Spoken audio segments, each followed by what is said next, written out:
Hello student, मैं कलीम एक बार फिर से कक्षा 12वीं की फिजिक्स में एग्जाम दर्शन छत्तीसगढ़ बोर्ड विशेष में आपके लिए लेकर आया हूँ।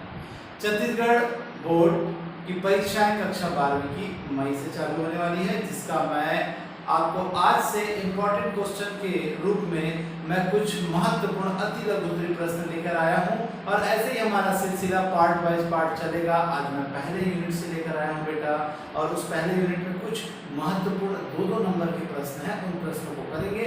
बैक टू बैक करने वाले हैं, एकदम फटाफट करने वाले हैं। तो आते हैं, देखना है वीडियो में और हम दो नंबर को कैसे तैयारी करते हैं, कम मिनट में कम समय में हम कैसे एग्जाम की तैयारी करना है। तो देखना है, ये काम करना है और मेरे साथ जुड़े रहना है। तो जल्द से जल्द आके जुड़ना है, मेरे चैनल को सब्सक्राइब करना है, अपने फ्रेंड्स को क्या करना है, लिंक को शेयर करना है और उन्हें भी कहना है कि अगर आपको पढ़ना है तो आ जाइए कलिंग सर के साथ। तो कलिंग फिजिक्स में चालू करते हैं आज की क्लास। ये है आपके पास, मैं आज बैक टू बैक 10 क्वेश्चन बताने वाला हूं। उन 10 क्वेश्चन को हम फटाफट तैयारी करते हैं। तो पहला कहता है विद्युत क्षेत्र किसे कहते हैं। विद्युत क्षेत्र तो पहला होता है किसी आवेश के चारों ओर का वह क्षेत्र जहां तक उसका प्रभाव रहता है। किसी आवेश के चारों ओर का वह क्षेत्र जहां तक उसका प्रभाव रहता है उसे ही हम क्या कहते हैं, क्या कहते हैं बेटा, विद्युत क्षेत्र कहते हैं। अब बताएंगे यहाँ पर सबसे पहले जो पहला प्रश्न है विद्युत क्षेत्र के बारे में, जैसे बताया है कि बोला है कि यह अदिश राशि है कि सदिश राशि है। सबसे पहले इसकी परिभाषा के बारे में जब हम जाने कि क्या कहा, किसी आवेश के चारों ओर का वह क्षेत्र है जहां तक इसका प्रभाव रहता है। अब सबसे पहले तो ये कौन सी राशि है बेटा, सदिश राशि है। और इसका मात्रक क्या होता है, न्यूटन प्रति कूलम। तीन चीजें बता दिया, किसी आवेश के चारों ओर का वह क्षेत्र जहां तक उसका क्या रहता है, प्रभाव रहता है, उसे हम क्या कहते हैं, विद्युत क्षेत्र कहते हैं। इसका एसआई मात्रक न्यूटन प्रति कूलम है या एक एसआई राशि, एसआई पद्धति। एसआई पद्धति क्या होता है, न्यूटन प्रति कूलम, और यह एक सदिश राशि है। कहा विद्युत क्षेत्र की तीव्रता, दूसरा प्रश्न विद्युत क्षेत्र, तो हम यहाँ पर बना दिया, ये कहा विद्युत क्षेत्र है, ये कोई सर्कल बनाया हूं, इसे मैंने विद्युत क्षेत्र कहा। तो बताया परिभाषा कि किसी एकांक धनावेश को विद्युत क्षेत्र पर रखने पर वह जितने बल का अनुभव करता है। किसी एकांक धनावेश को विद्युत क्षेत्र पर रखने पर वह जितने बल का अनुभव करता है उसे क्या कहा जाता है, विद्युत क्षेत्र की तीव्रता कहते हैं। इसको ई से प्रदर्शित करते हैं। एकांक धनावेश अर्थात ये को रखने पर वो जितने बल का अनुभव करता है, इसलिए इसका भी मात्रक न्यूटन प्रति कूलम होता है। ये भी एक सदिश राशि है। तो ये हो गया इसका सूत्र। तीसरा चलते हैं, विद्युत द्विध्रुव किसे कहते हैं। जब कोई दो आवेश, तीसरा प्रश्न, किसी दो आवेशों के बीच की दूरी जब क्या होती है, अल्पतम होती है, बहुत ही छोटी होती है। जब किन्हीं दो आवेशों के समान परिमाण लेकिन विजातीय आवेशों के बीच की दूरी क्या होती है, क्या होती है, दूरी अल्पतम होती है, तो उसे ही क्या कहते हैं, विद्युत द्विध्रुव कहते हैं बेटा। ठीक है। और चौथा प्रश्न आता है विद्युत द्विध्रुव आघूर्ण किसे कहते हैं। तो इसी से ही परिभाषित होती है विद्युत द्विध्रुव कि विद्युत द्विध्रुव किसे कहा, किसी दो आवेशों के समान परिमाण के दो आवेश, किंतु इनकी क्या होता है, समान परिमाण लेकिन विपरीत आवेश वाले दोनों आवेशों के बीच की दूरी जब अल्पतम होती है उसे ही हम क्या कहते हैं, विद्युत द्विध्रुव कहते हैं। तो विद्युत द्विध्रुव आघूर्ण किसे कहते हैं, तो बताया विद्युत द्विध्रुव में कोई भी एक आवेश और उन दोनों आवेशों के बीच की दूरी, कोई भी एक आवेश और उन दोनों आवेशों के बीच की दूरी को ही हम क्या कहते हैं बेटा, विद्युत द्विध्रुव आघूर्ण। इसे P से रिप्रेजेंट करते हैं और इसका भी SI मात्रक क्या हो जाएगा, कूलम मीटर। क्या हो जाता है इसका मात्रक, कूलम मीटर। तो ये फॉर्मूला भी हमें याद करना है। तो अब आ जाते हैं विद्युत फ्लक्स। विद्युत फ्लक्स किसे कहेंगे, किसी विद्युत क्षेत्र में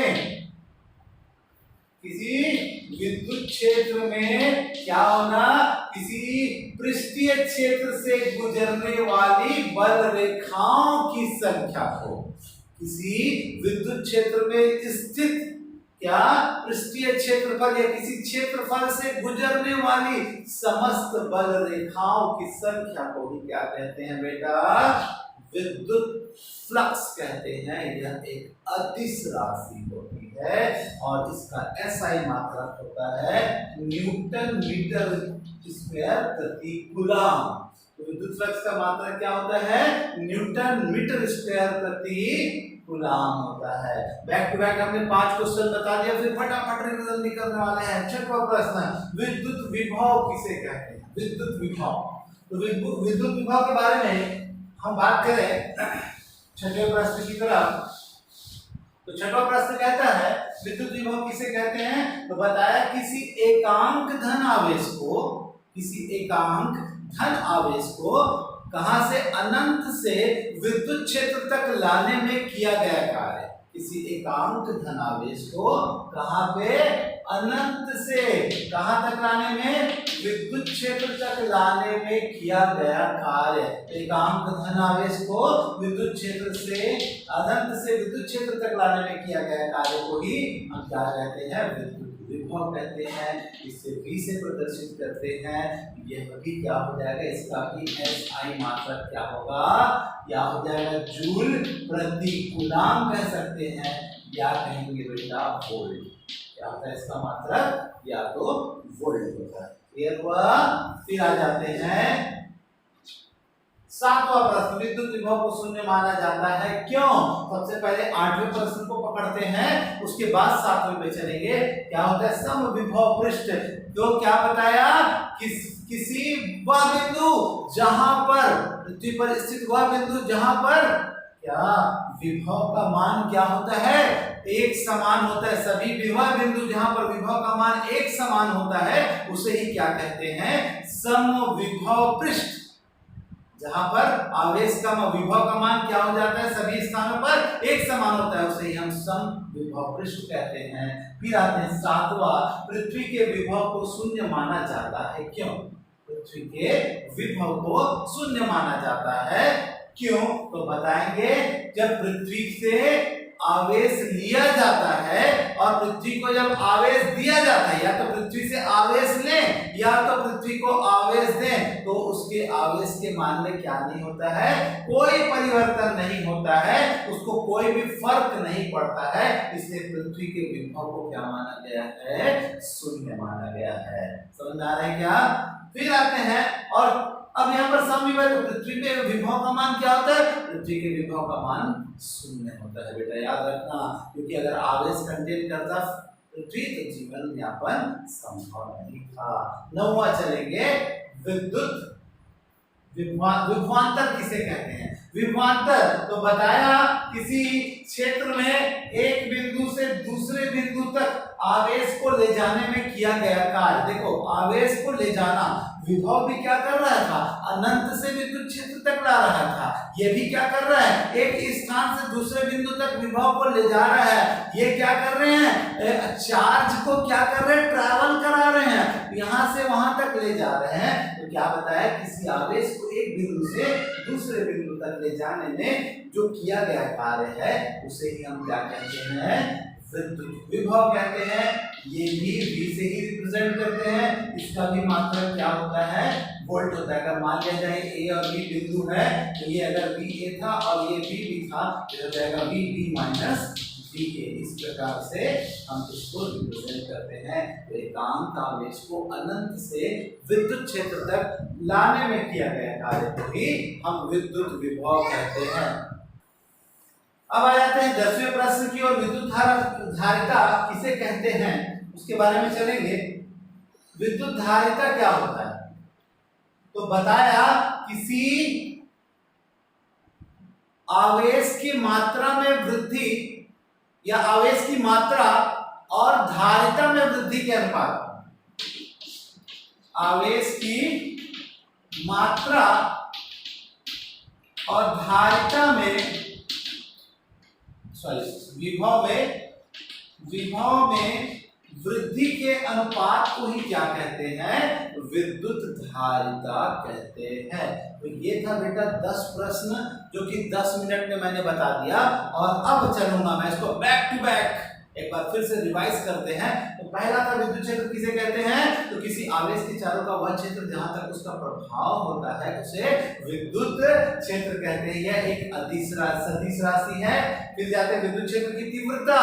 दूसरा था किसी आवेश किसी विद्युत क्षेत्र में एकांक धनावेश को रखने पर वह जितने बल का अनुभव करती है उसे ही क्या कहते हैं? विद्युत क्षेत्र की तीव्रता कहते हैं। इसका ऐसा ही मात्रक क्या होता है? न्यूटन प्रति कूलम होता है। तीसरा विद्युत द्विध्रुव, क्या कहा? समान परिमाण किंतु विजातीय आवेशों के बीच जब अल्पतम दूरी हो तो उसे ही हम विद्युत द्विध्रुव कहते हैं। फिर बताया विद्युत द्विध्रुव आघूर्ण, तो बताया विद्युत द्विध्रुव में किन्हीं दो आवेशों में से एक आवेश और दोनों आवेशों के बीच की दूरी के गुणनफल को ही हम क्या कहते हैं? विद्युत द्विध्रुव आघूर्ण कहते हैं। पांचवा विद्युत फ्लक्स, किसी विद्युत क्षेत्र में स्थित किसी क्षेत्रफल के अभिलंबवत गुजरने वाली बल रेखाओं की संख्या को ही हम क्या कहते हैं? विद्युत फ्लक्स कहते हैं। इसका मात्रक न्यूटन मीटर स्क्वायर प्रति कूलम होता है। फिर आते हैं पांचवा के बाद छठवा विद्युत विभव किसे कहते हैं? यह अदिश राशि है या सदिश? तो बताएंगे अदिश राशि किसी एकांक आवेश को अनंत से विद्युत क्षेत्र तक लाने में किया गया कार्य को ही हम विद्युत विभव कहते हैं। इसे V से रिप्रेजेंट करते हैं। इसका सूत्र भी हम दिखा दिए हैं और इसको वोल्ट कहते हैं, जूल प्रति कूलम कहते हैं। फिर सातवां के पहले आठवां आएंगे समविभव पृष्ठ, जिस बिंदु पर विभव का मान एक समान होता है उसे हम समविभव पृष्ठ कहते हैं। सातवां चले पृथ्वी को आवेश दिया जाए या पृथ्वी से आवेश लिया जाए, इसके विभव के मान में कोई परिवर्तन नहीं होता, इसलिए पृथ्वी के विभव को क्या माना जाता है? शून्य माना जाता है। नौवां चलते हैं। नौवां के पहले विभवांतर कहा किसी आवेश को एक बिंदु से दूसरे बिंदु तक ले जाने में किया गया कार्य ही विद्युत विभवांतर कहलाता है।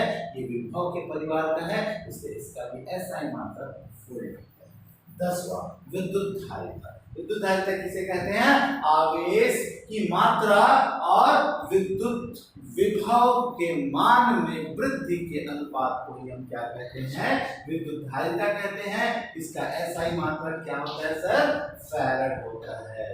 तो उम्मीद करता हूं आज मेरी छोटी सी क्लास में आपको बहुत सारी चीजें मिली होंगी और आप तैयारी करेंगे। इसी तरीके से रोज मैं आपके लिए एक वीडियो लेके आऊंगा, महत्वपूर्ण प्रश्नों का संग्रह रहेगा और मैं लाइव क्लास भी लेने जाऊंगा।